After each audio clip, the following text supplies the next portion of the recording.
యెహోవా నీ నామము ఎంతో బలమైనది, ఎంతో ఘనమైనది, ఎంతో ఘనమైనది. కొద్దిసేపు మనం దేవుని యొక్క వాక్యాన్ని ధ్యానించుకుందాం. और कुछ समय हम परमेश्वर के वचनों का ध्यान करेंगे। ఏదైనా వాక్య ధ్యానము కొరకు आज के वचनों के लिए మత్తయి సువార్త मत्ती रचित सुसमाचार 13వ అధ్యాయం इसका 13वां अध्याय, 23వ వచనాన్ని చదువుకుందాం. मत्ती रचित सुसमाचार इसका 13वां अध्याय और उसके 23वें वचन से हम पढ़ेंगे। जो अच्छी भूमि में बोया गया वो है जो वचन को सुनकर समझता है और फलता है, कोई 100 गुना, कोई 60 गुना और कोई 30 गुना। यीशु ने उन्हें ये कहकर दृष्टांत दिया। 22वें वचन से हम पढ़ेंगे। जो झाड़ियों में बोया गया वो ये है जो वचन को सुनता है, पर इस संसार की चिंता और धन का धोखा वचन को बदलता है और वो फलवंत नहीं लाता। హల్లెలూయా. हालेलुया। సరే, వాక్యంలోనికి వెళ్ళక మునుపు కొన్ని విషయాలు మళ్ళా మనం జ్ఞాపకం చేసుకుందాం. वचनों में जाने से पहले कुछ विषयों को हम याद करेंगे। మరి గడిచిన కొన్ని వారాల నుండి సాతాను యొక్క తంత్రములను గురించి మనం నేర్చుకుంటూ వస్తున్నాం. और पिछले कुछ सप्ताहों से हम शैतान के तंत्र के बारे में सीख रहे हैं। ఇప్పటి వరకు 6 సందర్భాలను గురించి మనం నేర్చుకున్నాం. अभी तक हमने 6 संदर्भों के बारे में हमने सीखा। సాతాను యొక్క 7 తంత్రాలలో शैतान के 7 तंत्रों में 6 తంత్రములను గురించి మనం నేర్చుకున్నాం. 6 तंत्रों के बारे में हमने सीख लिया है। సో మొదటి లక్షణాన్ని నేను జ్ఞాపకం చేస్తున్నాను. तो पहले लक्षण को मैं आपको याद दिलाता हूँ। పాపము పైన సానుభూతిని చూపించడం. पाप के ऊपर सहानुभूति दिखाना। ఫస్ట్ లక్షణం మనం అది నేర్చుకున్నాం. पहला लक्षण वो हमने सीखा। రెండవది और दूसरा క్షమించలేనటువంటి గుణం. क्षमा ना करने वाला गुण। ఎదుటివారు తప్పు చేసి దాన్ని సరిదిద్దుకున్నప్పుడు अगला व्यक्ति जो गलत करता है और उसको जब वो ठीक कर लेता है, మనం వారిని క్షమించకపోవడం అనేది సాతాను యొక్క తంత్రమే. हम उसे क्षमा नहीं कर पाते, ये शैतान का तंत्र है। నెక్స్ట్ మూడవది और तीसरा లోకాశలు. संसार की आशा। మనం దేవుణ్ణి వెంబడించడానికి जब వచ్చినప్పుడు हम परमेश्वर के पीछे चलते हैं ఇక లోకం వైపుకు చూడకుండా జాగ్రత్త పడాలి. तब हमें संसार की तरफ ना देखते हुए संभाल कर रहना है। నాలుగవ అంశము और चौथा विषय లేఖనముల పైన సందేహాన్ని और కనుపరచడం. वचनों के ऊपर संदेह पैदा करना। ఈ వాక్యము సత్యమేనా? क्या ये वचन सत्य है? ఈ వాక్యంలో వ్రాయబడినవి నెరవేర్చబడతాయా? क्या इन वचनों में लिखा हुआ पूरा होगा? ఈ విధమైన సందేహములను కలిగిస్తా ఉంటాయి. इस प्रकार के संदेह वो पैदा करता है। నెక్స్ట్ ఐదవది और पांचवा మనస్పర్ధలు రావడం. और वाद विवाद, भेद, मन के भेदों के लिए కుటుంబంలో కానీ సంఘములో కానీ భేదాలను కలుగు చేస్తూ ఉంటాయి. परिवार में हो या कलीसिया में हो, एक दूसरे के ऊपर भेद पैदा करता है। ఐక్యతను విరగొడతా हमारी ఉంటాయి. एकता को वो तोड़ता है। నెక్స్ట్ ఆరవది और छठा సంఘమునకు దూరము చేయడం. कलीसिया से दूर करना। మనం సంఘంలోకి వస్తే బలపడతాము కాబట్టి हम कलीसिया में आकर हम सामर्थ्य बनते हैं, इसलिए సంఘంలోనికి రాకుండా సాతాను మనల్ని బిజీ చేసేస్తాడు. हम कलीसिया में ना आए, इसलिए शैतान हमें व्यर्थ देता है। సాతాను యొక్క తంత్రమే. वो भी शैतान का तंत्र है। మొత్తం 6 విషయాలు మనం నేర్చుకున్నాం. 6 विषयों के बारे में हमने सीखा। ఈరోజు 7వ విషయాన్ని గురించి మనం ఆలోచన చేద్దాం. और आज 7वें विषय के बारे में हम विचार करेंगे। సాతాను తంత్రాలలో 7వ లక్షణం ఏంటంటే शैतान के तंत्र में 7वां लक्षण क्या है? ఐహిక విచారములను కలుగు చేయడం. अनेक विचारों को वो पैदा करता है। చింతను ఏర్పాటు చేయడం. वो चिंता को उठाता है हमारे अंदर। మనల్ని కలవరానికి గురి చేయడం వాని తంత్రమే. हमें वो घबरा देता है, ये उसका तंत्र है। మనం చదువుకున్న వచ్చిన భాగంలో हमने जिन वचनों को पढ़ा है, యేసుక్రీస్తు ఒక ఉపమానం చెప్పినప్పుడు దాని యొక్క భావాన్ని ఇక్కడ తెలియజేస్తా ఉన్నాడు ఆయన. यीशु मसीह यहाँ पर एक दृष्टांत के बारे में बात कर रहा था। ఒక విత్తనాలను గురించిన ఒక ఉపమానం. वो वहाँ पर कुछ बीजों के बारे में उपमान देकर सिखा रहा था। అందరూ ఉన్నప్పుడే ఆ ఉపమానాన్ని తెలియజేశాడు ఆయన. जो सब लोग थे तब उसके बारे में उसने बताया। అది దాని యొక్క భావం ఏంటో ఎవరికి అర్థం కాలేదు. और उसका मतलब क्या है किसी को समझ में नहीं आया। అందరూ బాగుంది బాగుంది అని అభినందించి వెళ్ళిపోయారే తప్ప దాంట్లో ఉన్న అర్థాన్ని తెలుసుకునే ప్రయత్నం చేయలేదు. और जो वहाँ के लोग थे उन्होंने कहा अच्छा वचन था ऐसा कहकर वो चले गए, लेकिन वचन का मतलब वो समझ नहीं ఇక पाए। అందరూ వెళ్ళిపోయిన తర్వాత యేసుక్రీస్తు యొక్క శిష్యులు యేసుక్రీస్తుని అడుగుతున్నారు, और सब लोग जाने के बाद जो यीशु मसीह के शिष्य थे उन्होंने यीशु मसीह से पूछा, అయ్యా ఈ ఉపమానం యొక్క భావం ఏంటి, इस दृष्टांत का मतलब क्या है దాని నుండి మేము నేర్చుకోవలసిన విషయాలు ఏమున్నాయి. और उसके द्वारा हमें सीखने के विषय क्या है। అలా యేసుక్రీస్తుని వారు అడిగినప్పుడు जब उन्होंने यीशु मसीह से ऐसा पूछा దాని యొక్క భావమును ఆయన తెలియజేశాడు. तो उसका मतलब यीशु मसीह ने उनको बताया। అక్కడ 4 స్థలాలలో విత్తనాలు విత్తబడ్డాయి. वहां पर 4 जगहों पर बीज फेंके गए थे। ఒకటేమో త్రోవ పక్కన విత్తబడ్డాయి, एक रास्ते के किनारे फेंका गया था అవి పక్షులు ఎత్తుకుని వెళ్ళిపోయాయి. और उन्होंने पक्षियों ने उठाकर लेकर चले गए। మరొకటేమో రాతి నేలను విత్తబడ్డాయి, और वो कुछ रास्ते पर फेंके गए थे, అక్కడ మన్ను లేక అవి और ఫలించలేకపోయాయి. वहां पर मिट्टी नहीं थी, वो फल नहीं ला पाए। మూడవదేమో ముండ్ల పొదలలో విత్తబడ్డాయి, और तीसरे कांटों के झाड़ियों में फेंके गए थे, అవి ఫలించాయి గాని ఆ ముండ్ల పొదలు వాటిని అణిచివేశాయట. वो फलवंत हुए लेकिन बाकी झाड़ियों ने उन्हें दबा दिया। నాలుగవది మంచి నేలను విత్తబడ్డాయి, और तीसरा अच्छी मिट्टी में फेंके गए, అవేమో 30 దంతలుగాను 60 దంతలుగాను 100 దంతలుగాను ఫలించాయి. वो 30 गुना 60 गुना और 100 गुना वो बढ़ते गए। ఈ 4 స్థలాలలో మూడవ స్థలాన్ని గురించి మనం ఈ రోజు ధ్యానం इन చేస్తున్నాం. 4 जगहों में से हम आज तीसरे जगह के बारे में सीखेंगे। ఆ ముండ్ల పొదలు అనేవి ఐహిక విచారములకు సూచనగా ఉన్నాయి. तो काटियों का झाड़ यानी कि बहुत सारे विचारों के बारे में उसकी सूचना है। ఎప్పుడైతే మనం వాక్యాన్ని వింటామో जब हम उसके वचनों को सुनते हैं, ఆ వాక్యము మనలో ఫలించకుండా చేసేవే ఈ సమస్యలు. वो वचन हमारे अंदर फलवंत ना हो इसलिए ये समस्याएं आती हैं। సాతాను యొక్క తంత్రాలలో ఇది కూడా ఒకటి. शैतान के तंत्रों में ये भी एक है, మన భక్తిని నాశనం చేయడానికి, हमारे भक्ति को बर्बाद करने के लिए, మనల్ని దేవుని నుండి దూరం చేయడానికి, हमें परमेश्वर से दूर करने के लिए, మనం ఎదగకుండా మనల్ని కృంగదీయడానికి, हम ना बढ़े हमें नीचे गिराने के लिए సాతాను ఈ ఐహిక విచారములు అనే తంత్రాన్ని వాడుతూ ये ఉంటాడు. शैतान के अनेक विचार ये इसका उपयोग करता है। వీటి వలన ఎంతో మంది ప్రజలు దేవుని నుండి దూరం అయిపోయిన సందర్భాలు ఉన్నాయి. इसके द्वारा ना जाने कितने लोग परमेश्वर से दूर हो चुके हैं, ఎంతో మంది ఆత్మీయంగా ఎదగకుండా ఉన్న స్థితిలోనే ఉండిపోయిన సందర్భాలు और ఉన్నాయి. कुछ लोग आत्मा की स्थिति में वो नहीं बढ़ पाए, वो वहीं पर बैठे हुए हैं। ఎందుకు ఇలాంటి పరిస్థితి ఏర్పడుతుంది అని అంటే, क्यों ऐसी परिस्थिति हमारे जीवन में आती है? చాలా మంది వీటిని గురించిన అవగాహనను కలిగి ఉండకపోవడమే దానికి కారణం. कुछ लोगों को इसके बारे में समझ नहीं होती, यही कारण है। చాలా మంది ఏమనుకుంటారనంటే, कुछ लोग ऐसा सोचते हैं యేసుక్రీస్తు దగ్గరకు వస్తే यीशु मसीह के पास आने से మాకేం కష్టాలు ఉండవు, हमें कोई तकलीफ नहीं होगी, యేసుక్రీస్తు దగ్గరకు వస్తే यीशु मसीह के पास आने से మా సమస్యలన్నీ తీరిపోతాయి. हमारी समस्याएं सारे मिट ఈ जाएंगी। విధమైన ఆలోచనతోటి దేవుని దగ్గరకు వచ్చే వాళ్ళు చాలా మంది ఉన్నారు. ऐसे विचार से बहुत सारे लोग यीशु मसीह के पास आते हैं। గుర్తుపెట్టుకోండి, याद रखिए, బైబిల్లో ఎప్పుడు కూడా ఆ విధమైనటువంటి వాక్యాన్ని రాయబడలేదు. बाइबल में कभी भी ऐसे प्रकार के वचन नहीं लिखे हैं। బైబిల్లో రాయబడిన విషయం ఏంటంటే, बाइबल में ये विषय लिखा है, దేవుడు మనం ఈ భూమి మీద బ్రతికినంత కాలము సుఖ దుఃఖములను అనుమతిస్తాడు. जब तक हम इस संसार में जिएंगे परमेश्वर हमें सुख और दुख दोनों देगा। కష్టము ఉంటుంది, సుఖము ఉంటుంది, तकलीफ भी होगी, सुख भी होगा,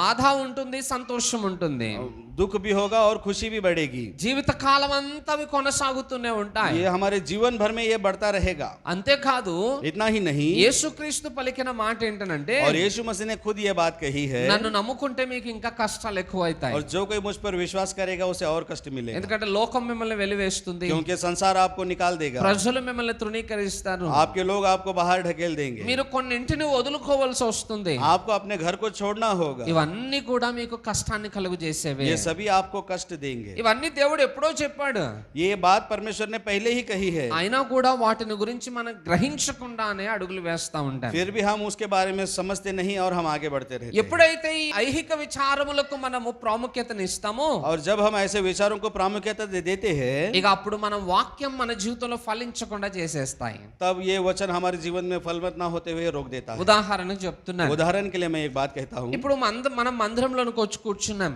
अब हम सब लोग यहाँ पर आकर बैठे हैं, దేవుని వాక్యము ప్రకటింపబడతా ఉంది. परमेश्वर का वचन आपको सुनाया जा रहा है, ఆ వాక్యము మన హృదయములోనికి చేరాలి అని అంటే अगर वो वचन हमारे हृदय में आना चाहिए तो మనము దేవుని వాక్యము పైన ఏకాగ్రతను కలిగి ఉండగలగాలి. हमें परमेश्वर के वचनों के ऊपर श्रद्धा रखनी है. దేవుని వాక్యాన్ని శ్రద్ధగా ఆలకించగలగాలి. श्रद्धा से उस वचनों को हमें सुनना है. అలా ఆలకించాలి అని అంటే మన మనస్సు ప్రశాంతంగా ఉండాలి. अगर ऐसा हमें सुनना है तो हमारा मन शांत होना चाहिए. నేను అంటున్నాను, मैं आपसे कहता हूँ మన హృదయం ప్రశాంతంగా ఉండాలి అని అంటే हमारा हृदय अगर शांत हो तो మన పరిస్థితులన్నీ అనుకూలంగా ఉండాలి. हमारी परिस्थिति सारी अनुकूल होना चाहिए.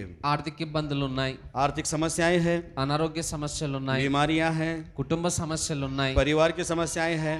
ఇవన్నీ మన హృదయంలో ఉన్నప్పుడు अगर ये सारे हमारे मन में रहेंगे మనం ప్రశాంతంగా ఉండగలుగుతామా? तो क्या हम शांति से रह पाएंगे? ఇక్కడికి వచ్చిన తర్వాత దేవుని వాక్యం మీద శ్రద్ధ పెట్టగలుగుతామా? यहाँ पर आने के बाद क्या हम वचनों के ऊपर ध्यान रख सकते हैं? సాతాను ఏం చేస్తాడంటే शैतान क्या करता है? ఈ టైంలో దేవుని వాక్యము మనలో ఫలించకుండా మనల్ని అణిచేసే ప్రయత్నం इस చేస్తాడు. समय में परमेश्वर का वचन हमारे अंदर फलवंत ना हो इसलिए वो हमें दबाता है. మనం ఇక్కడికి వచ్చి కూర్చుంటాం, हम यहाँ आकर बैठते हैं, దేవుని వాక్యం ప్రకటింపబడతా परमेश्वर ఉంటుంది. का वचन सुनाया जाता है. సాతాను మెల్లగా మన పక్కకు వచ్చి शैतान हल्लू हमारे बाजू में आकर అన్న ఆర్థిక ఇబ్బందులు ఉన్నాయి, ఏం చేస్తావు?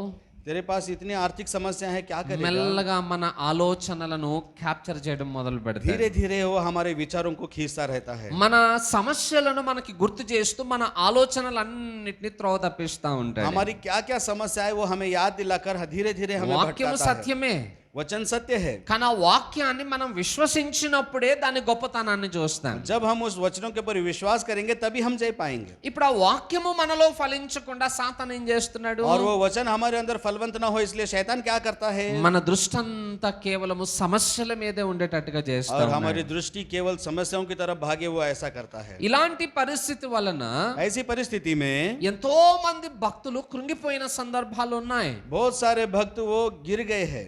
చాలా మంది వేదనకు గురి చేయబడిన సందర్భాలు बहुत सारे ఉన్నాయి. लोग वो दुख के लिए रोते हैं. ఇక మా జీవితం అయిపోయింది, मेरा जीवन हो गया, ఈ సమస్యల్లో నుండి మేము బయటకు రాలేం, मैं ये समस्या से बाहर नहीं आ మమ్మల్ని ఎవరు सकता. కాపాడతారు, हमें कौन మా बचाएगा? పరిస్థితులు ఎవరు మారుస్తారు? मेरी परिस्थिति कौन बदलेगा? ఈ విధమైన కలవరముతోటే చాలా మంది దేవునికి దూరంగా వెళ్ళిపోయిన इस వాళ్ళు प्रकार ఉన్నారు. की घबराहट से वो परमेश्वर से दूर हो जाते हैं. बहुत सारे लोग हो चुके हैं. ఎందుకంటే ఎప్పుడూ అదే సమస్యలను గురించి ఆలోచన చేస్తూ क्योंकि जब भी हम उन समस्याओं के बारे में विचार करते हैं మందిరానికి వెళ్ళాలని ఆశ కోల్పోతాం, हम मंदिर में जाने की आशा को छोड़ देते हैं, ప్రార్థన చేయాలని ఆశ కోల్పోతాం, प्रार्थना करने की आशा छोड़ देते हैं, బైబిల్ చదవాలని ఆశ కోల్పోతాం. बाइबल पढ़ने की आशा छोड़ देते हैं. ఎందుకంటే సాతాను మన మీద అలాంటి ఆలోచనలను రుద్దుతూ ఉంటాడు. क्योंकि शैतान उस ऐसे विचार हमारे ऊपर वो डालता है. ప్రతి వ్యాధికి ఒక మెడిసిన్ ఉంటుంది, हर एक बीमारी की एक दवाई है. అలాగే ప్రతి సమస్యకి ఒక పరిష్కారం इसी ఉంటుంది. प्रकार हर एक समस्या का एक परिष्कार है. ఎంత పెద్ద కష్టము మన జీవితంలో వచ్చినా जितनी चाहे बड़ी मुश्किल आए हमारे जीवन में, ఆ కష్టమునకు పరిష్కారము దేవుని దగ్గర ఉంది. और उस कष्ट का एक हल परमेश्वर के पास है. కానీ సాతాను ఏం చేస్తాడంటే लेकिन शैतान क्या करता है? ఆ పరిష్కారమును వెతకకుండా మన కన్నులను మన చెవులను और మూసేస్తాడు. उसका हल हम ना ढूंढ पाए इसलिए वो हमारी आंखें और कान बंद कर देता है. ప్రార్థన చేస్తే పరిస్థితులు మారతాయి. प्रार्थना करने से परिस्थिति बदलती है. మనం నమ్ముతున్నామా లేదా? क्या हम विश्वास करते हैं कि नहीं? హల్లెలూయా. हालेलुया. ప్రార్థన చేస్తే రోగాలు తగ్గుతాయా లేదా? प्रार्थना करने से बीमारियां ठीक होती है कि ప్రార్థన नहीं? చేస్తే సమస్యలు తీరతాయా లేదా? प्रार्थना करने से समस्याएं ठीक होती है कि नहीं? కానీ సమస్య వచ్చినప్పుడు మనం ప్రార్థన చేస్తున్నామా లేదా? क्या हमारी समस्याएं जब आती है तो हम प्रार्थना करते हैं कि नहीं? చేయట్లేదు. नहीं करते. హల్లెలూయా. हालेलुया. చేస్తే సమస్య తీరుతుంది, अगर करोगे तो समस्याएं मिट जाएंगी, కానీ సాతాను చేయనీయడు. लेकिन शैतान करने नहीं देता. ఎందుకంటే సమస్య తీరితే क्योंकि अगर समस्याएं मिट जाएंगी మన ఆత్మీయ జీవితం అభివృద్ధి చెందుతుంది. तब हमारा आत्मिक जीवन बढ़ेगा. సమస్య తీరితే समस्या जब मिट जाएंगी దేవుని నామం మహిమపరచబడుతుంది. परमेश्वर के नाम को महिमा मिलेगी. కార్యము జరిగితే अगर कार्य होगा మనం ఇంకా దేవునికి దగ్గర అవుతా ఉంటాం. तब हम और परमेश्वर के नजदीक हो जाएंगे. సాతానుకి అది ఇష్టం ఉండదు. शैतान को ये पसंद नहीं, అందుకే ఏం చేస్తాడంటే इसलिए वो क्या करता है? ప్రార్థన కోసం మోకాళ్ళు వేసినా जब हम प्रार्थना के लिए अपने घुटने टेकते हैं, ఇవే ఆలోచనలను మనకు గుర్తు చేస్తా यही ఉంటాయి. विचार वो हमारे मन में डालता है. ప్రార్థన కోసం వెళ్ళాలని అనిపించినా हम प्रार्थना के लिए जब जाने के लिए सोचते हैं, ప్రార్థన చేయనివ్వకుండా ఆటంకపరుస్తాడు. प्रार्थना ना करते हुए वो हमें रोकता है. ఆలోచన చేయండి, एक बार विचार कीजिए, మనకి సమస్య వచ్చినప్పుడు जब हमारे पास कोई समस्या आती है ఇంట్లో కూర్చొని ఏడిస్తే సమస్య తీరుతుందా, ప్రార్థన చేస్తే తీరుతుందా? तो क्या घर में बैठने से रोने से वो समस्या ठीक होगी या प्रार्थना प्रार्थना करने से ठीक होगी, ప్రార్థన చేస్తేనే తీరుతుంది. प्रार्थना करेंगे तो ही ठीक होगी। కానీ మనం ఇంట్లో కూర్చుని ఏడుస్తూ ఉంటాం, लेकिन हम घर में बैठकर रोते हैं, దాని గురించే బాధపడతా ఉంటాం. उसके लिए हम दुख उठाते हैं, ఏం చేయాలని ఆలోచన చేస్తూనే ఉంటాం. क्या करना है ऐसा विचार हम करते रहते हैं। సాతాను ఎంత ఈజీగా మనల్ని బంధించేస్తున్నాడో చూడండి. शैतान इतनी आसानी से हमें बांध देता है। देखिए, వాక్యం విషయంలో కూడా అంతే. वचनों के विषय में भी ऐसा ही है। వాక్యంలో మన విశ్వాసాన్ని బలపరిచే అంశాలు చాలా ఉన్నాయి, वचनों में हमारे विश्वास को सामर्थ्य देने के विषय बहुत है, కానీ వాక్యాన్ని చదవనివ్వడు. लेकिन वचनों को पढ़ने नहीं देता। ఎందుకంటే వాక్యం చదివితే क्योंकि अगर हम वचनों को पढ़ेंगे మనలో విశ్వాసం పెరుగుతుంది. हमारे अंदर विश्वास बढ़ेगा। విశ్వాసం అభివృద్ధి చెందితే अगर विश्वास बढ़ेगा దేవుని కార్యము तो నెరవేరుతుంది. परमेश्वर का कार्य होगा। సాతానికి అది ఇష్టం ఉండదు. शैतान को ये पसंद नहीं, మనల్ని పిరికివారుగానే చేయాలని वो చూస్తాడు हमें తప్ప डरपोक बनाना चाहता है మనలో ధైర్యమును కలగనివ్వడు. और वो हमारे अंदर धैर्य भरने नहीं మనల్ని देता। ధైర్యపరిచేది దేవుని వాక్యమే. और हमें धैर्य देने वाला केवल परमेश्वर का वचन है। ప్రతి వాక్యము మనలో నిరీక్షణను కలుగజేస్తుంది. हर एक वचन हमारे अंदर आशा को उत्पन्न करता है, అందుకే బైబిల్ చదవనివ్వడు. इसलिए वो बाइबल पढ़ने नहीं देता। ఇన్ని కష్టాలు ఉన్న బైబిల్ ఏం చదువుతాంలే, अरे इतनी मुश्किलें हैं, क्या बाइबल पढ़ूंगा मैं? ఇప్పుడు వాక్యాన్ని ఏమి వింటాంలే, अब मैं क्या वचन सुनूंगा? ఇలాంటి ఆలోచనలు పుట్టిస్తాడు. ऐसे विचार वो हमारे मन में डालता है। గుర్తుపెట్టుకోండి, याद रखिए,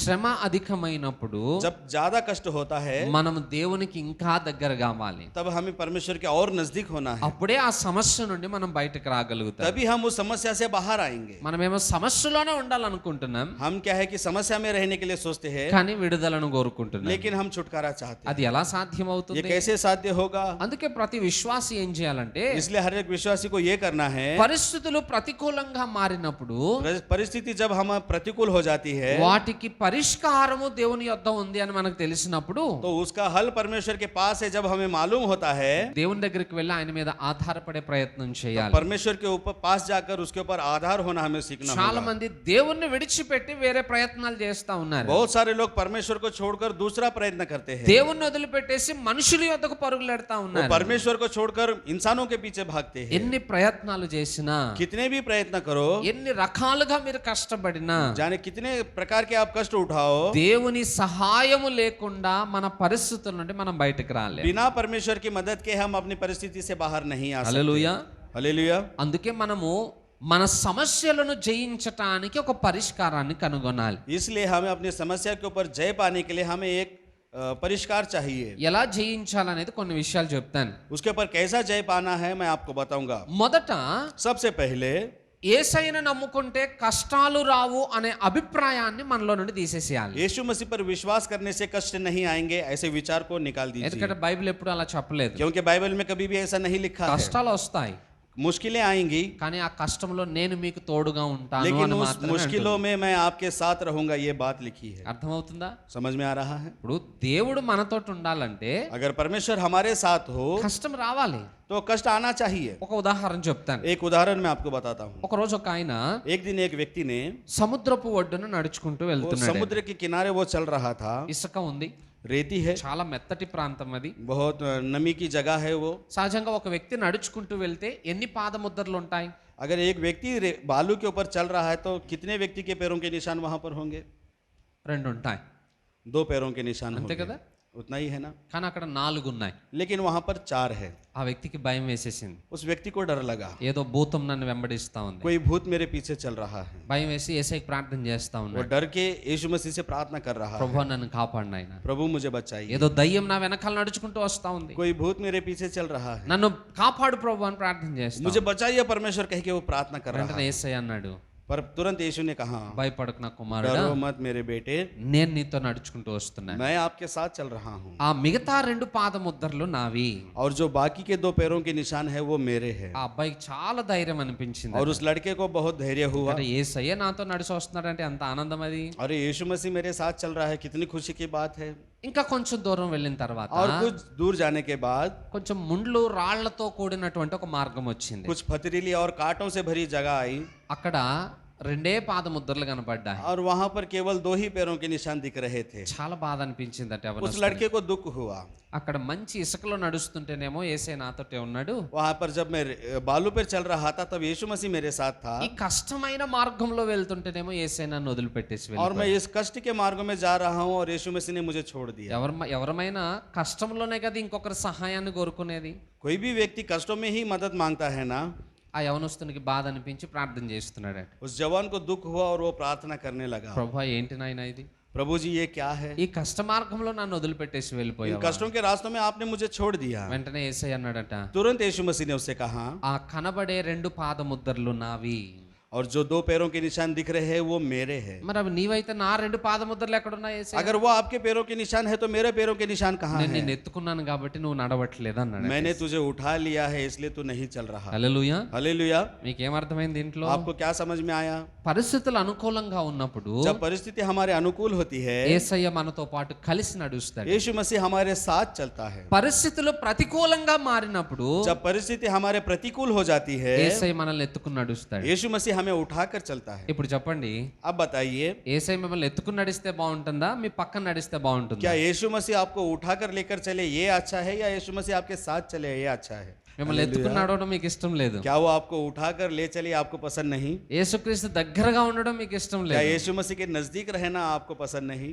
స్టిల్ ఇప్పటికీ కూడా మనకున్న ఆలోచన ఏంటంటే, अभी भी हम लोग ऐसा विचार करते हैं, యేసయ్య మనతో లేకపోయినా పర్వాలేదు కానీ यीशु मसीह मेरे साथ ना हो तो भी మన चलेगा. జీవితం మాత్రం సుఖంగా వెళ్ళిపోతే मेरा చాలు. जीवन सुख से चला जाए बस. అది ఎప్పటికీ జరగని ये పని. कभी भी नहीं होगा. కష్టాలు వస్తాయి मुश्किलें आएंगी, కానీ ఆ ప్రతి కష్టంలో ఆయన నిన్ను ఎత్తుకుని మోస్తాడు. लेकिन वो हर मुश्किलों में आपको నీ उठाकर चलेगा. పాదములకు రాయి తగలకుండా ఆయన నీ భుజముల మీద ఎత్తుకుంటాడు. आपके पैरों को पत्थर से ठेस ना लगे इसलिए वो अपने कंधे पर आपको उठाएगा. మనమేమో కష్టములే వద్దంటున్నాం. हम कहते हैं कि मुझे मुश्किलें नहीं चाहिए. కష్టం రాకపోతే ఆయన నిన్ను ఎలా ఎత్తుకుంటాడు? अगर मुश्किलें नहीं आएंगे तो वो आपको कैसे उठाएगा? కష్టం లేకపోతే ఆయన నిన్ను ఎలా మోస్తాడు? अगर मुश्किलें नहीं होंगे तो वो आपको कैसे उठाएगा? మనకు అర్థం కావట్లేదు. हमें కష్టము మనకి మేలును కలుగజేస్తుంది. हमें समझ में नहीं आ रहा, जो मुश्किलें है वो हमारे लाभ के लिए है. హల్లెలూయా. हालेलुया. అందుకే ప్రతి విశ్వాసి గుర్తుపెట్టుకోవాలంటే, इसलिए हर एक विश्वासी को ये याद रखना है, ఈ భూమి మీద బ్రతికినంత కాలము నా జీవితంలో శ్రమలు వస్తాయి. इस भूमि पर मैं जब तक जिंदा हूं तब तक मेरे पास मुश्किलें आएंगी. అది మొదటి విషయం. ये पहली बात. రెండవది, और दूसरा, శ్రమలు మనకి మేలును కలుగు చేస్తాయి అనే విషయాన్ని కూడా గుర్తుపెట్టుకోవాలి. कष्टों में हमें लाभ लाता है ये बात भी हमें याद रखनी है. మన జీవితంలో అన్ని పరిస్థితులు అనుకూలంగా ఉన్నాయి అనుకోండి, हमारे जीवन में हर एक परिस्थिति अनुकूल है अगर ऐसा हम सोचते हैं, ప్రార్థన చేయబుద్ధి కాదు. प्रार्थना करने का मन नहीं ఆ होगा. టైంలో సినిమాలు చూడాలనిపిస్తుంది. तब हमें कुछ फिल्म देखने का मन होगा. కష్టాలు లేవనుకోండి, अगर मुश्किलें नहीं है सोचिए, వాక్యం చదువు బుద్ధి కాదు. तो वचनों को पढ़ने का मन नहीं होगा. పక్కింటోళ్ళతో ముచ్చట్లు పెట్టుకోవాలనిపిస్తుంది. बाजू के घर वालों से बातचीत करने का मन होगा. ఎందుకు బాధ లేదు, ఏమీ లేదు, ఇంకా మరి భక్తితో పనే ఉంది మనకి. क्यों? कुछ मुश्किल नहीं है, दुख नहीं है, तो भक्ति से क्या काम हमें? సహజంగా నేను ఒక సేవకునిగా ఉన్నాను కదా. साधारण मैं एक सेवक हूँ, आपको मालूम है ना. చాలా మంది మా బంధువులు నా దగ్గరకు వచ్చినప్పుడు వాళ్ళు నన్ను అడిగే మాట, बहुत सारे रिश्तेदार जब मेरे पास आते हैं वो मुझसे पूछते हैं, ఇప్పుడు బాగుందా, अब अच्छे हैं? ఇప్పుడు నువ్వు చేస్తున్న పని మంచిగా ఉందా? क्या आप ये काम कर रहे हैं अच्छा है? అంటే వాళ్ళ దృష్టిలో लेकिन क्या, क्योंकि उनकी नजर में ఇది కూడా ఒక సంపాదన కొరకైన మార్గమే అనే భావనలో ఉన్నారు వాళ్ళు. ये भी एक कमाई का जरिया है, ऐसे विचारों में वो लोग हैं. అంటే దేవుడు అంటే మనకి డబ్బులు ఇవ్వడానికే. परमेश्वर केवल हमें पैसे देने के लिए ही है. దేవుడు అంటే మనకున్న ఆస్తి పాస్తులు పెంచడానికే. परमेश्वर है हमारी संपत्ति बढ़ाने के लिए ही है. చాలా మందికి దేవుని గురించి ఇదే అభిప్రాయం ఉంది. बहुत सारे लोगों को परमेश्वर के बारे में यही अभिप्राय है. కానీ గుర్తుపెట్టుకోండి, लेकिन याद रखिए, దేవుడు అంటే కేవలం మనకు డబ్బులు ఇచ్చేవాడు కాదు. केवल परमेश्वर केवल हमें पैसे देने वाला ही नहीं, ఆయన మన జీవితములను బాగు చేసేవాడు. वो हमारे जीवनों को ठीक करने वाला है. హల్లెలూయా. हालेलुया. అది మనకు అర్థం కాకపోతే अगर वो हमें समझ में नहीं आएगा మనం ఎప్పటికీ ఆయన మీద ఆధారపడలేం. तब हम कभी भी उसके ऊपर आधार नहीं हो सकते. పరిస్థితులు ప్రతికూలం అయితేనే परिस्थिति जब प्रतिकूल होगी तभी మన జీవితము భక్తి మార్గంలో నడిపించబడుతుంది. हमारा जीवन भक्ति के मार्गों में चलेगा. ఎందుకంటే కష్టం రాగానే क्योंकि जब मुश्किलें आती है तभी మనుషులందరి దగ్గరికి పరుగులెడతాం. हम इंसानों के पास भागते हैं, అందరూ చేతులు ఎత్తేస్తారు. सब लोग हाथ उठा लेते हैं. అప్పుడు ఏం చేస్తాం? तब हम क्या करते हैं? ప్రభువా నీవే దిక్కు నాయనా అంటాం. परमेश्वर तू ही मेरा आधार है. దేవునికి కావాల్సింది అదే.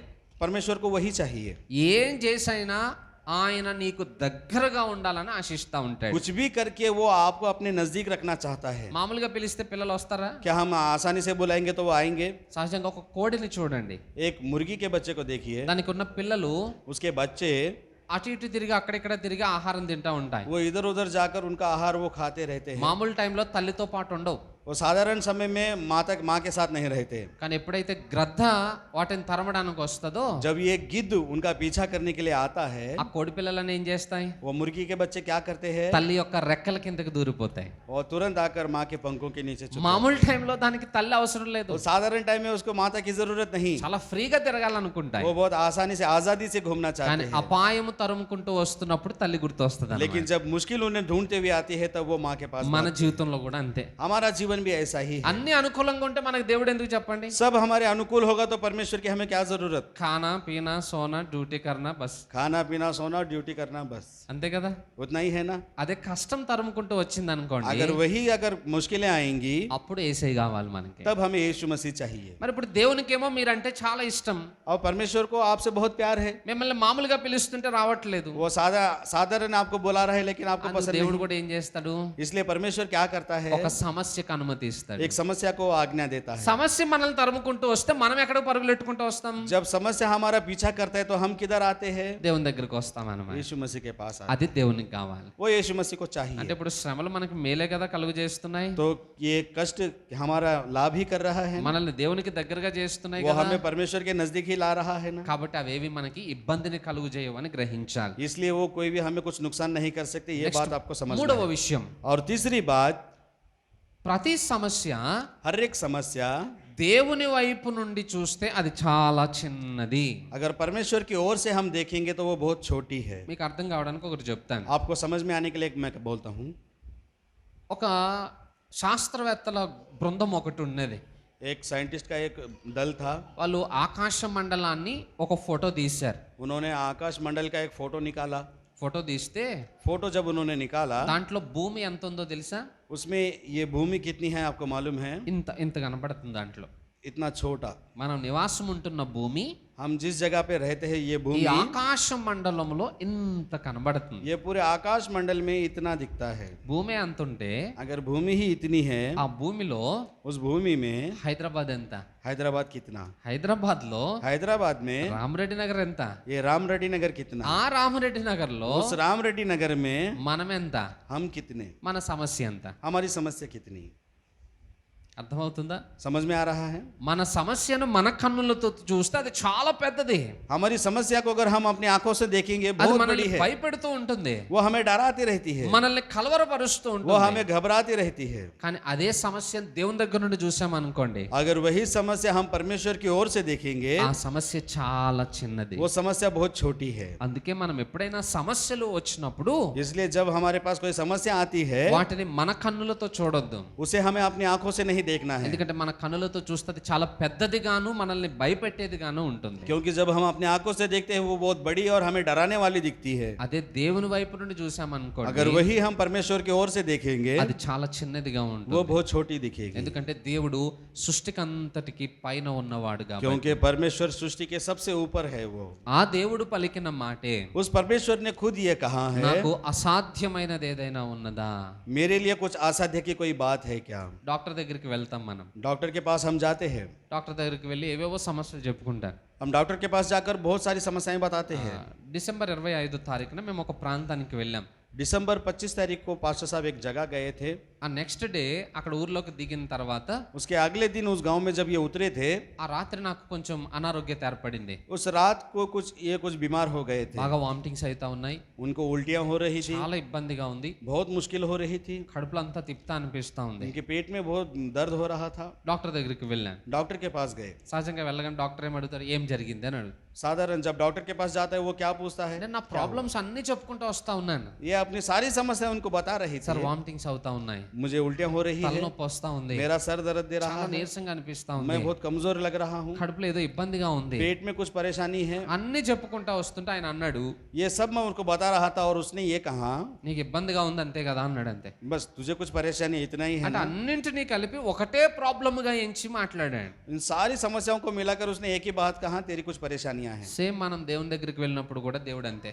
इसी प्रकार से जब हम यीशु मसीह के पास जाते हैं वो भी ऐसा ही बोलते మనం हैं। అంటాం ప్రభువా ఆర్థిక సమస్యలు ఉన్నాయి, हम कहते हैं प्रभु मेरे आर्थिक ప్రభువా समस्या, అనారోగ్య సమస్యలు ఉన్నాయి, प्रभु मेरी अनारोग्यता की కుటుంబ समस्या సమస్యలు है, అయ్యా, मेरे परिवार में समस्याएं డబ్బులు हैं, సరిపోవట్లేదు, मुझे पैसे बस नहीं हो డ్యూటీ रहे हैं, సమస్యలు ఉన్నాయి, मेरी ड्यूटी की समस्याएं हैं। 100 రకాల సమస్యలు చెప్తాం. हम 100 प्रकार के समस्याएं बताते हैं। దేవుడు అంటాడు, यीशु मसीह कहता है, నేనున్నాను భయపడకండి. मैं हूं, आप डरो मत। నువ్వు ఎన్ని సమస్యలు చెప్పినా आप कितने भी समस्याएं बताओ, ఒకటే మాట, एक ही बात, నేనున్నాను భయపడకండి. मैं हूं बस है। మనమే పెద్దవిగా చెప్తాం, हम ही उसे बढ़ा करके बताते हैं। దేవుని దగ్గరికి వెళ్ళి సమస్యలను గురించి గొప్పగా మాట్లాడదాం. हम परमेश्वर के पास जाकर समस्याओं को बढ़ा करके बताते हैं, ఎందుకంటే ఇప్పటి వరకు మన దృష్టిలో సమస్య పెద్దది, దేవుడు చిన్నవాడు అన్నట్టుగా చూసాం. क्योंकि हमारी दृष्टि में समस्या बड़ी है और यीशु मसीह परमेश्वर छोटा है। కానీ ఈ రోజు నుండి మనం చేయాల్సింది ఏంటో తెలుసా? लेकिन आज से हमें ये करना है, దేవుని గురించి వచ్చి సమస్యకి చెప్పండి. परमेश्वर के बारे में समस्या को बताइए। ఇన్ని రోజులు సమస్యను తీసుకువెళ్ళి దేవునితో చెప్పాం, आज तक आपने समस्याएं लाकर परमेश्वर के बारे में बताया, ఎందుకంటే మన దృష్టిలో సమస్య పెద్దది क्योंकि కాబట్టి. हमारी दृष्टि में समस्या बड़ी है। కానీ ఈ రోజు నుండి लेकिन आज से దేవుని గురించి వచ్చి సమస్యకు చెప్పండి, परमेश्वर के बारे में आप समस्या को बताइए, ఎందుకంటే ఆ సమస్య కంటే దేవుడు పెద్దోడు కాబట్టి. क्योंकि समस्या से बड़ा परमेश्वर है। ఆ సమస్యతో మాట్లాడండి. उस समस्या से आप बात कीजिए। ఆర్థిక ఇబ్బందులు ఉన్నాయా? आर्थिक समस्या है, బైబిల్లో వాక్యం ఉందిగా, बाइबल में वचन है ना, యెహోవా యందు భయభక్తులు కలిగిన వారు ఆశీర్వదింపబడతారు. जो कोई यहोवा में भय भक्ति से रहता है वो आशीर्वादित ఆ बनेगा। వాక్యం ఎత్తి అప్పులతో మాట్లాడండి. उन वचनों को उठाकर आप बाकी से अनारोग्यता ఉందా? कर्जदारों से बात कीजिए। अगर बीमार है, యెహోవా రాఫా స్వస్థపరచువాడని నేనే అన్నాడు. यहोवा राफा चंगाई देने वाला मैं ही हूँ। ఆ వాక్యంతో రోగంతో మాట్లాడండి. इन वचनों को उठाकर उस बीमारी से बात ఇంట్లో कीजिए। సమస్యలు ఉన్నాయా? अगर घर में समस्याएं हैं, శ్రమ దినమున నీవు కృంగిన ఎడల నువ్వు చాతగాని వాడు అవుతావు. कष्टों के दिनों में अगर तू नहीं गिरेगा तो मैं तुझे उठाने वाला ఆ बनूंगा। వాక్యం ఎత్తి ఆ సమస్యతో इन మాట్లాడండి. वचनों को उठाकर उस समस्या से बातें कीजिए। ఎప్పుడైతే దేవుని వాక్యాన్ని ఎత్తి పడతామో సమస్య పారిపోతుంది. जब हम वचनों को उठाते हैं तो सब समस्या भाग जाती है। మనం ఇంతకాలం చేయలేదా పని, हमने आज तक ये काम नहीं किया, అందుకే అవన్నీ మనల్ని చుట్టేశాయి. इसलिए अभी तक इन्होंने हमें लपेट के रखा है। ఇప్పుడు వాటి నుండి విడుదలను పొందబోయేది. आज इनसे हमें छुटकारा पाना है। హల్లెలూయా. हालेलुया। ఈ ఐహిక విచారములను జయిస్తేనే మనం భక్తులు ఎదుగుతాం. इन अनेक विचारों के ऊपर अगर हम जय पाएंगे तभी हम जिएंगे। వాటిలో ఉంటే అవి మనల్ని అణిచివేస్తాయి. अगर उसमें हम रहेंगे तो वो हमें दबा देंगे। కాబట్టి ఈ రోజు నుండి ఆ ఐహిక విచారములను జయించాలి. इसलिए आज से हमें अनेक विचारों के ऊपर जय पाना అలా है। జయించాలంటే 3 విషయాలు और గుర్తుపెట్టుకోవాలి. अगर जय पाना है तो इन 3 विषयों को याद रखिए। మొదటిది, सबसे पहला, భూమి మీద బ్రతికినంత కాలం శ్రమలు ఉంటాయి. जब तक हम इस संसार में है तब तक समस्याएं रहेंगी। రెండవది, और दूसरा, ప్రతి శ్రమ నాకు మేలునే కలుగు చేస్తుంది. हर एक समस्या मेरे लाभ के लिए है। మూడవది, और तीसरा, ప్రతి సమస్య దేవుని వైపు నుండి చాలా చిన్నది. और हर एक समस्या परमेश्वर की ओर से छोटी है। ఇవి మనం గుర్తుపెట్టుకున్నాం అనుకోండి, अगर हम ये याद रखेंगे, ఎన్ని పరిస్థితులు మనకు వచ్చినా మనం కలవరపడకుండా ధైర్యంగా चाहे ఉండగలం. कितनी भी परिस्थितियां आए, इसमें हम ना घबराते हुए धैर्य से रहेंगे। ఒక మాట అడుగుతాను చెప్పండి, मैं एक बात आपसे पूछता हूँ, आप जवाब दीजिए। మనం కలవరపడితేనో మనం భయపడుతున్న సమస్యలు తీరుతాయా? क्या हमारे घबराने से, हमारे डरने से समस्याएं हट जाएंगी? మనం ఏడిస్తే మన సమస్యలు ఏమైనా తీరుతాయా? क्या हमारे रोने से हमारी मुश्किलें हल होंगी? తీరుతాయంటే చెప్పండి, అందరిని మీ ఇంటికి పిలిపించి మీకోసం ఏడిపిస్తాను నేను. अगर ऐसा होगा तो बोलिए, आपके घर को बुलाकर मैं आप सभी को रुलाऊंगा। అవుతుందా? होगा? ఛాన్స్ లేదు. चांस नहीं है। మరి ఇంక అలాంటప్పుడు ఎందుకు ఏడవడం? ऐसा ऐसा नहीं है तो हमें क्यों रोना है? మనం ఎందుకు భయపడాలి? हमें क्यों डरना है? సర్వోన్నతుడైన దేవుడు మన పక్షముగా ఉన్నాడు. सर्वाधिकारी परमेश्वर हमारे पक्ष में है, ఇక మనకు భయం ఏంటి? तब हमारी क्यों डरने की అన్నీ ఆయన जरूरत? చూసుకుంటాడు. परमेश्वर ही देख ఒక लेगा। వాక్యం చదివిపిస్తాను. एक वचन मैं आपको पढ़ने के लिए మొదటి कहूंगा। పేతురు పత్రిక पहला पत्रस की पत्री, 5వ అధ్యాయం इसका 5वां अध्याय 7వ वचనం చూడండి. और 7वें वचन को देखिए। अपनी सारी चिंता उसी पर डाल दो, क्योंकि उसको तुम्हारा ध्यान है। హల్లెలూయా. हालेलुया। పేతురు భక్తుడు ఏమని మాట్లాడుతున్నాడు? पतरस भक्त ने क्या कहा? ఆయన మిమ్మును గురించి చింతించుచున్నాడు గనుక अपनी सारी चिंता आप उसके ऊपर डाल दो, మీ చింత యావత్తు ఆయన మీద వేయండి. क्योंकि उसको आपका ध्यान है। హల్లెలూయా. हालेलुया। ఎందుకు పేతురు ఈ మాట చెప్పాడో తెలుసా? क्यों पतरस ने ये बात कही मालूम है? ఒకరోజు పేతురు సువార్తను ప్రకటిస్తా ఉంటే एक दिन पतरस सुवार्ता जब वो सुना रहे थे, ఆయన తీసుకెళ్లి జైల్లో వేశారు. उन्हें ले जाकर जेल में डाल दिया। నెక్స్ట్ డే పేతుర్ని చంపేస్తారు. अगले दिन पतरस को मारने वाले थे। ఆ రాత్రి పేతురు ఏం పని చేశాడో తెలుసా? उस रात में पतरस ने क्या काम किया आपको मालूम है? సెక్యూరిటీ వాళ్ళు కావలి కాస్తా ఉంటే जब सिक्योरिटी उनको देख रहे थे, उन नजर में పేతురు रखे थे, మంచిగా నిద్రపోయాడట. वो आराम से सो रहा था। ఏ పొజిషన్ లో నిద్రపోయాడు? वो किस पोजीशन में सो रहा था? జైల్లో పెట్టారు. जेल में उसे डाला गया తెల్లవారితే చంపేస్తారు. और अगली सुबह उसे मारने वाले थे, అయినా కూడా ఆ రాత్రి ఆయన మంచిగా నిద్రపోయాడట. फिर भी वो उस रात को सुकून से सो रहा था। మనకి ఏమీ లేకపోయినా నిద్ర పట్టట్లేదు ఏంటో, हमारे पास कुछ भी नहीं है, फिर भी हमें नींद नहीं आ रही అవునా? है ना? పేతురుకు వచ్చిన కష్టాలు ఉన్నాయా? क्या पतरस के जैसे हमारे पास कष्ट है? ఆయనేమో జైల్లో ఉండి నిద్రపోతుంటే మన ఇంట్లో కూడా నిద్రపోలేకపోతున్నాం. वो जेल में आराम से सो रहा है, लेकिन हम अपने घर में आराम से नहीं सो पा रहे। పేతురుకున్న ధైర్యం ఏంటంటే पतरस का धैर्य क्या था? దేవుడు ఈ చెరసాల నుండి నన్ను విడిపిస్తే परमेश्वर इस जेल में से वो मुझे छुड़ाएगा దేవుని కోసం వెళ్ళి సువార్తను ప్రకటిస్తాను. और मैं परमेश्वर के लिए सुवार्ता सुनाऊंगा सब लोगों దేవుడు నా మరణానికి అనుమతిస్తే को। अगर परमेश्वर मेरी मौत को आज्ञा देगा ఆయనతో పాటు ఆయన రాజ్యములో ఆనందిస్తాను. तो मैं उसके साथ उसके राज्य में आनंद करूंगा। ఇక పేతురుకు భయం ఏముంది? ఇంకా तो पतरस को डर क्या है? और ఏమైనా చేసుకుని నాకు టెన్షన్ లేదు. कुछ भी करो, मुझे నేను చింతించాల్సిన అవసరం ఏముంది? मुझे चिंता करने की कोई जरूरत नहीं। ఆయన ఉన్నాడు కదా, वो है ना मेरे साथ, ఆయన ఆలోచిస్తున్నాడు కదా, वो विचार कर रहा है ना मेरे लिए, ఆయన చూసుకుంటాడు కదా. वो सब देख लेगा मेरे बारे में। ఇక మనం ఎందుకు బాధపడాలి? और मुझे क्यों चिंता करनी है? పేతురుకున్న ధైర్యం అది. पतरस का ये धैर्य है। ఈ రోజు మనకు కూడా అదే ధైర్యం ఉందనుకోండి. आज हमें भी अगर ऐसा धैर्य है, सोचिए ఎన్ని పెద్ద సమస్యలు మన జీవితంలోకి వచ్చినా దేనికి కలవరపడం. चाहे कितनी बड़ी भी समस्याएं हमारे जीवन में आए, हम नहीं घबराएंगे। ఆయన మిమ్మును గురించి చింతిస్తున్నాడు. वो आपके बारे में चिंता कर रहा ఆయన है। అన్ని చూసుకుంటాడు, वो सब कुछ देख लेगा, అన్ని చేస్తాడు. ఆయన वो सब कुछ कर देगा, ఆయనకు అన్ని సాధ్యమే. उसको सब कुछ साध्य है। కాబట్టి ఈ రోజు మనము అట్టి నిబ్బరమును కలిగి ఉండగలగాలి. इसलिए आज हमें ऐसे विचारों से रहना है, ఎందుకంటే కష్టాలు ఎక్కువైనప్పుడు మరణం మీద ఆశ కలుగుతుంది మనకి. क्योंकि जब कष्ट बहुत सारे बढ़ते हैं तब मौत के ऊपर हमारी आशा बढ़ती है। ఎందుకు ఈ బ్రతుకు చచ్చిపోతే అయిపోతుంది కదా అనుకుంటా. क्यों ये मेरा जीवन अगर मर जाऊंगा तो ठीक हो जाएगा ना? ఇలాంటి ఆలోచనలు పిరికి వాళ్ళకి వస్తాయి, ऐसे ऐसे विचार डरपोक लोगों को आते हैं, ధైర్యవంతులకు కాదు. धैर्यवंत लोगों को नहीं आते। ఇలాంటి మరణాపేక్ష ऐसे मौत की अपेक्षा ఎవరికి వస్తుందో తెలుసా? किसको आता है मालूम है ना? ఎవరి యొక్క సహాయము లేని వాళ్ళకి వస్తుంది ఆలోచన. जिसकी कोई मदद नहीं करता ऐसे व्यक्ति को आता చనిపోవాలనే ఆలోచన నిరీక్షణ లేని వాళ్ళకి వస్తుంది. है। मरने की ये विचार जिसकी आशा कोई भी नहीं है उस व्यक्ति को आती है। మనకెందుకు రావాలది? हमें क्यों आनी चाहिए? దేవుడు మనతో ఉన్నాడు, परमेश्वर हमारे साथ है, ఆయన మనల్ని చూసుకుంటాడు. वो हमें देख रहा है, మరి ఇక మనం ఎందుకు చనిపోవాలి? और हमें क्यों मरना है? మనం పిరికోళ్ళం కాదు, हम डरपोक नहीं है, మన ధైర్యవంతులం, हम धैर्यवंत है, యుద్ధ వీరులం, हम युद्धशाली है, శత్రువుతో పోరాడుతున్న వారు. हम शत्रु से लड़ने वाले हैं। అయితే చనిపోతాం దేవుని కోసం, हो सके तो परमेश्वर के लिए मर जाएंगे, లేదా దేవుని కొరకు విజయం సాధిస్తాం. या फिर परमेश्वर के लिए जय पाएंगे। అంతే తప్ప పిరికి వాళ్ళం లాగా పారిపోకూడదు. इतना ही, लेकिन हम डरपोक के समान नहीं भागेंगे। హల్లెలూయా. हालेलुया।